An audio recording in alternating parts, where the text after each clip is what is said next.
जिंदाबाद जिंदाबाद जिंदाबाद ಹೇಳಿ ಆಸಾಂ ಸರ್ಕಾರಕ್ಕೆ आसाम मुख्यमंत्री के हो बर्बाद हो बर्बाद हो बर्बाद हो बर्बाद आसाम सीएम हो बर्बाद आसाम गवर्नमेंट हो बर्बाद सेंट्रल गवर्नमेंट हो बर्बाद जिंदाबाद जिंदाबाद एसडीपीआई जिंदाबाद हम तुम्हारे साथ हैं। आसाम के माइनॉरिटीज हम तुम्हारे साथ हैं। आसाम के माइनॉरिटीज हम तुम्हारे साथ हैं। आसाम के माइनॉरिटीज हम तुम्हारे साथ हैं।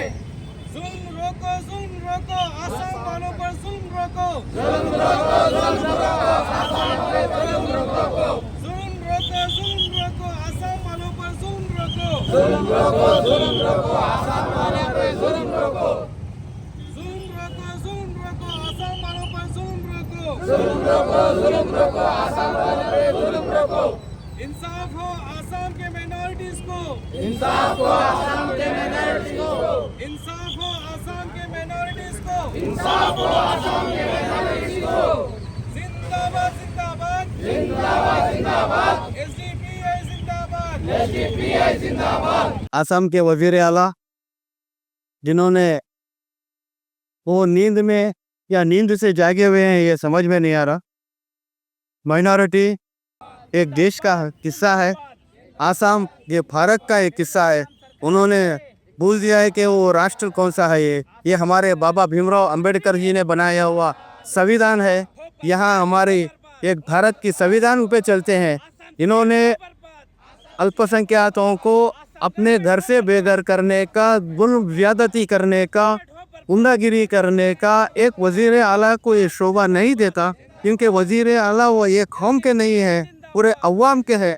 आसाम के वजीर आला है, केवल वो ना ही तो कोई हमारे फैसिज्म के, और वो शपथ जब भी उन्होंने लिया है तो फैसिज्म के नाम पे नहीं लिया ना, तो आरएसएस के नाम पे लिया है। हमारे भारत के संविधान कॉन्स्टिट्यूशन पे उन्होंने शपथ लिया है। उनको ये शोभा नहीं देता कि केवल एक समाज को टारगेट करते हुए इस तरीके की जलील हरकत करना वो कहाँ तक सही है। वे हम हमारे देश के वज़ीर आज़म से भी गुजारिश करते हैं कि आपके वज़ीर आला पे आप सख्त से सख्त कार्रवाई करें, क्योंकि वो आपके पार्टी के हैं। ये पार्टी के राज नहीं चलता, यहाँ पे हिंदुस्तान में कॉन्स्टिट्यूशनल चलता है। ये हमारे बाबा भीमराव अंबेडकर जी बनाए हुए वो बुक के हिसाब से, वो कॉन्स्टिट्यूशन के हिसाब से हमको चलना है। यहाँ पे हर धर्म का आदमी समानता है, कोई ज़्यादा ना कोई कम। जैसा है कि हर आदमी को अपना एक वोट का हक होता है, वैसा ही हर किसी को प्रधानमंत्री हो, वो वजीर आला हो या वजीर आज़म हो या हमारे राष्ट्रपति जी हो, ये सबको एक ही हक होता है। वो वहाँ पे जुल्म करना बंद करे, वरना इसका आगे क्या होगा वो ऊपर वाला बेहतर जानता। हालात जैसा उन्होंने देखे हैं, अमेरिका जैसे हालात, एक कौम को टारगेट करने का, गाजा जैसे इसके अंदर देखा है, इसराइल में देखा है। कहीं ऐसा ना हो कि आसाम चले जाए, हमारे देश का हिस्सा है आसाम, हम वो आसाम को छोड़ना नहीं चाहते। इनके जुल्म जबरदस्ती से अगर आसाम हमारे देश से हट जाएगा हमको बड़ी तकलीफ होगी। वो खाली एक कम्युनिटी को टारगेट करना बंद करे, वो सबको लेके चले। हम उनसे मुतालबा करते हैं वज़ीर आज़म से, और उनको एक्शन लेने के लिए हम कहते हैं। जैसा कि आप जानते हैं, आसाम में जो माइनॉरिटीज़ पर जुल्म किया जा रहा है, वहाँ पर मासूम लोगों के घरों पर बुलडोज किया जा रहा है। ये कहाँ तक सही है? एक कौम को टारगेट बनाना ये बीजेपी का मकसद बन गया है। जब से बीजेपी हुकूमत में आई है 2014 से, बस बीजेपी का काम यही है कि गरीबों को सताएं और गरीबों को हटाएं। हमारे वज़ीर आज़म तो नारा देते हैं सबका साथ, सबका विकास, लेकिन ये कर रहे हैं अमीरों का साथ और गरीबों का साथ।